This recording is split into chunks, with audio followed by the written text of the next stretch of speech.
नमस्कार, स्वागत आहे तुमचं माझ्या प्रगती जंक्शन या यूट्यूब चॅनलमध्ये.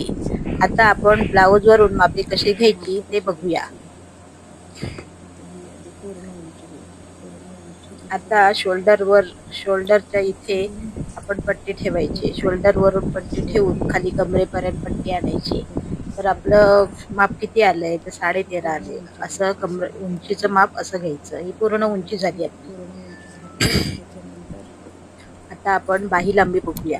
आता बाहीच्या आपण जिथं शिलाई असते जोडलेली वरती, त्या शिलाईवरून खालपर्यंत दंडगेरपर्यंत बघायचं तर किती आली 7 इंच. आता शोल्डर मोजायचंय लगेच. तर शोल्डर आपला आला आहे 2.5 इंच. हे आपण मापे देतं वहीमध्ये आपल्याला लिहून ठेवायची. आणि आता आपण कमर किती आहे ते बघायचंय. कमर बघताना तिथून हुक लावलेले असतात. त्या हुकाच्या पट्टीपासून पूर्ण सरळ असं घ्यायचंय माप. पूर्ण सरळ माप घेत आपण लूप पट्टीपर्यंत यायचंय. लूप पट्टी जिथं असते ती लूप पट्टी आपल्याला सोडून द्यायची आणि लूप पट्टीच्या आधी माप जे किती आलंय 31. लूप पट्टी आपली सोडून द्यायची. तर आपलं कमरचं माप किती आलंय 31.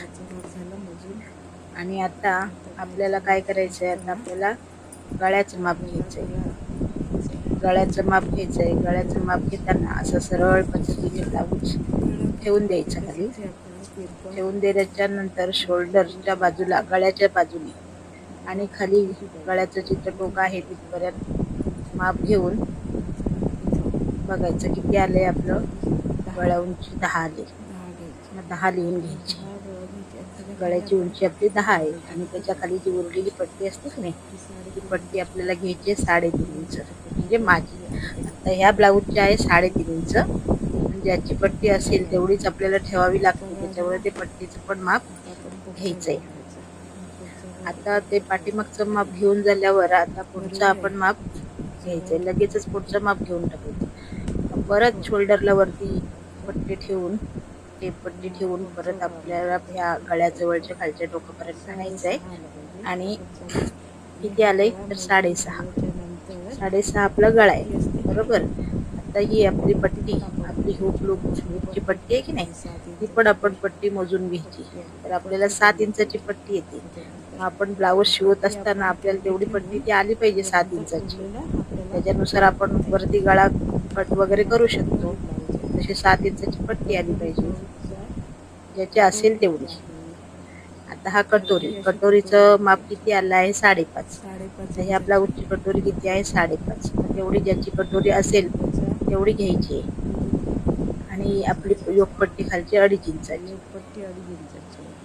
2.5 इंचाची आहे आपल्याला योकपट्टी. अशा पद्धतीने सर्व ब्लाऊजचे माप आपल्याला घेत जायचंय. आणि आता ब्लाऊज उलट करायचंय. उलट करून झाल्यावर आपल्याला दंडघेर घ्यायचा आहे. त्याचं दंडघेराचं माप टाकायचंय. दंडघेराचं माप घेताना अशी पट्टी ठेवून या टोकापर्यंत जिथं आपण फिटिंग केलंय त्या पट्टीपर्यंत आणायचंय. तर आपलं किती आलंय 6.5 आलेलं आहे. 6.5 दंडघेर आलेला आहे. तो लिहून घ्यायचा आपण 6.5. जेवढा आहे त्याचा काय करायचं, आपण राऊंड घ्यायचं. 6.5च्या पूर्ण डबल किती होतं 13. पूर्ण राऊंडचं 13 माप घेताना आपण तिथं 6.5 टाकायचंय. म्हणजे राऊंड 13. आणि हा मुंडा राऊंड खूप महत्वाचा असतो. तो किती आलेला आहे 8.5 आलेला आहे. तर तो 8.5च आला पाहिजे. तर आपण ब्लाऊज शिवताना नाही पुढं गेला पाहिजे, नाही पाठी आला पाहिजे. पुढं गेला तर फिटिंग होतो ब्लाऊज, आणि पाठी आला तर आपल्या मुंड्यात फुगा येतो. त्याच्यामुळे तो परफेक्टच आला पाहिजे.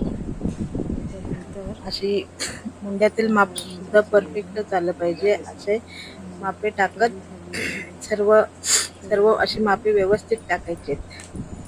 आणि आता आपण तसेच मी आता हे नवीन प्रगती जंक्शन हे यूट्यूब चॅनल सुरू केलेलं आहे. तर तुम्ही मला सबस्क्राईब करा, लाईक करा, शेअर करा. धन्यवाद. आणि आता आपण छाती कशी घ्यायची ते बघायचंय. आपण हुकपट्टी असते त्या हुकपट्टीवर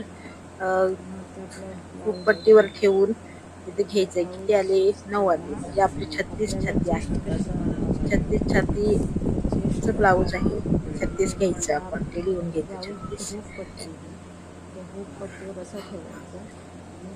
इकडून पण घ्यायचं. पण इकडून घेताना ह्या बाजून घेताना आपली लूटपट्टी असते ते सोडून घ्यायचं. सोडून आपलं बरोबर 36 आलेलं आहे. लूटपट्टी सोडून द्यायची. बरोबर आपल्याला आलेलं आहे. असं कमर तर कमरेचं तर माप आपण मगाशी घेतलंच आहे. पहिल्यांदा कमरेचं माप तर घेतलंच आहे. पण पुन्हा आपल्याला पाहिजे असेल अशा पद्धतीत तर घ्यायचं नसेल तर ते आपल्याला नंतर करता येतं. कमरेचा चौथा भाग प्लस 1.5 इंच वगैरे शिवताना आपण ते सगळं बघूया.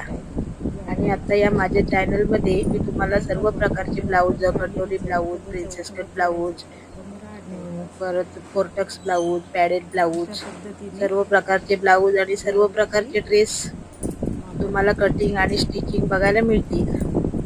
सर्व प्रकारचे गळे डिझाईन हे पण बघायला मिळेल.